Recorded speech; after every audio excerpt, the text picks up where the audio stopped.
Halo, gimana kabar kamu hari ini? Semoga kita baik-baik saja ya. Kembali lagi dengan saya Nurullah dalam serial video tentang Bank Indonesia dan stabilitas sistem keuangan. Pada episode sebelumnya, saya sudah membahas tentang peran dan tugas Bank Indonesia serta mengenalkan stabilitas sistem keuangan melalui perumpamaan yang mudah dipahami.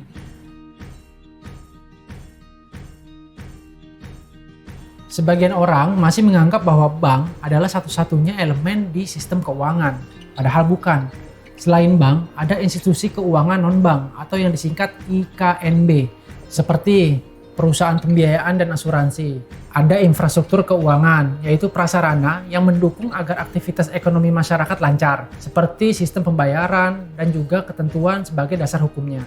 Ada korporasi atau badan usaha non-keuangan, bisa yang bergerak di bidang pertanian, pertambangan, konstruksi, jasa, dan lainnya.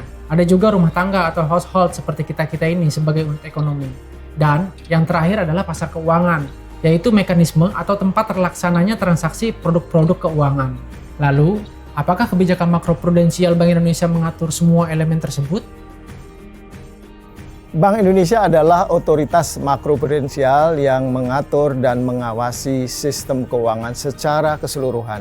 Jadi tugas BI itu fokus menjaga stabilitas sistem keuangan dari sisi makroprudensial.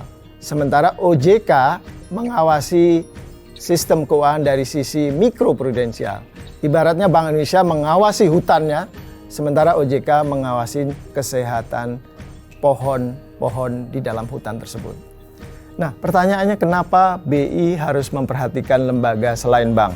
Karena pertama, sumber risiko sistem keuangan itu bukan hanya berasal dari institusi keuangan itu sendiri, tetapi juga dari elemen-elemen sistem keuangan, termasuk rumah tangga, termasuk korporasi, ya, termasuk bank, termasuk industri keuangan non-bank. Jadi oleh sebab itu Bank Indonesia secara komprehensif melihat semua elemen dari sistem keuangan. Elemen-elemen dari sistem keuangan itu saling interconnected, ya.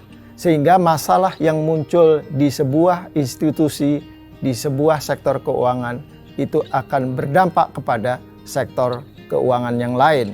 Sebagai contoh misalnya permasalahan di industri keuangan non-bank dapat berimplikasi kepada industri perbankan.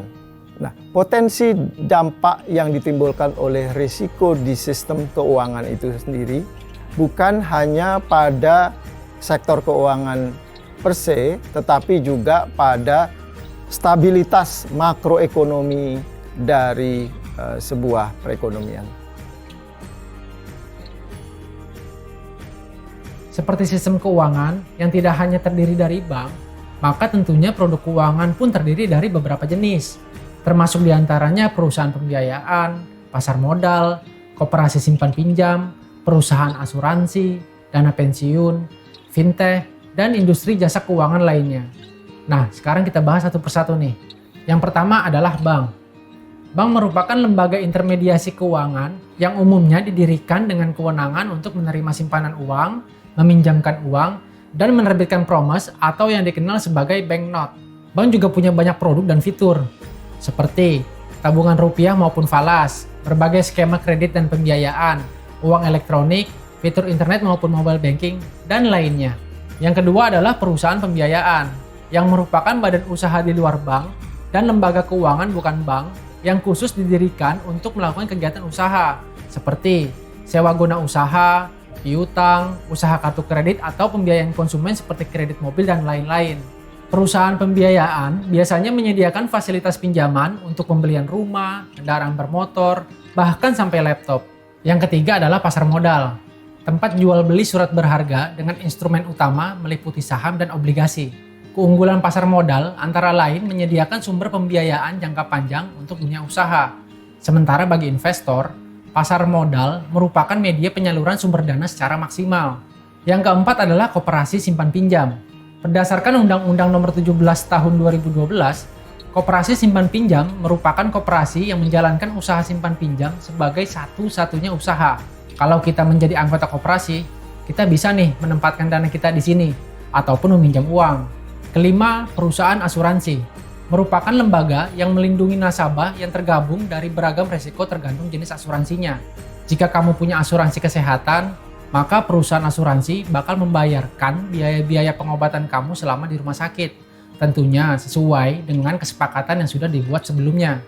Atau kamu bisa memanfaatkan asuransi untuk rumah, kendaraan bermotor, handphone, laptop, atau aset lainnya. Bahkan ada juga nih asuransi untuk mengelola risiko bisnis. Yang keenam adalah dana pensiun. Perusahaan yang menghimpun dan mengelola dana pensiun dari perusahaan pemberi kerja disebut perusahaan dana pensiun. Ada dua jenis dana pensiun berdasarkan Undang-Undang Nomor 11 Tahun 1992, yakni dana pensiun pemberi kerja atau DPPK dan dana pensiun lembaga keuangan atau DPLK. Dana pensiun bermanfaat memberikan jaminan pendapatan bulanan bagi karyawan dan keluarganya seumur hidup sesuai dengan ketentuan yang berlaku. Dan yang ketujuh adalah fintech, merupakan hasil gabungan antara jasa keuangan dengan teknologi yang akhirnya mengubah model bisnis dari konvensional menjadi moderat. Yang awalnya harus bertatap muka, saat ini dapat dilakukan jarak jauh. Fintech bisa juga dimanfaatkan mulai untuk melakukan transaksi investasi, pinjam uang, jual beli, dan banyak lagi dengan fitur dan platform yang sangat beragam dan canggih. Nah, itulah contoh beberapa jenis lembaga keuangan yang ada di Indonesia dan produk-produknya yang bisa kita manfaatkan. Seiring perkembangan ekonomi serta jumlah kebutuhan barang dan jasa, bahkan proses digitalisasi antar lembaga keuangan maupun produk-produknya kini semakin beragam dan juga semakin saling terhubung, sehingga menjawab kebutuhan masyarakat modern saat ini. Masyarakat dan dunia industri atau usaha membutuhkan kedua lembaga tersebut untuk mendukung dan memperlancar aktivitas mereka. Untuk para pemilik bisnis, bank, dan lembaga keuangan lainnya adalah mitra mereka dalam operasional bisnis, terutama untuk proses yang berhubungan dengan keuangan seperti pernyataan modal atau pinjaman dana dalam pengembangan bisnis.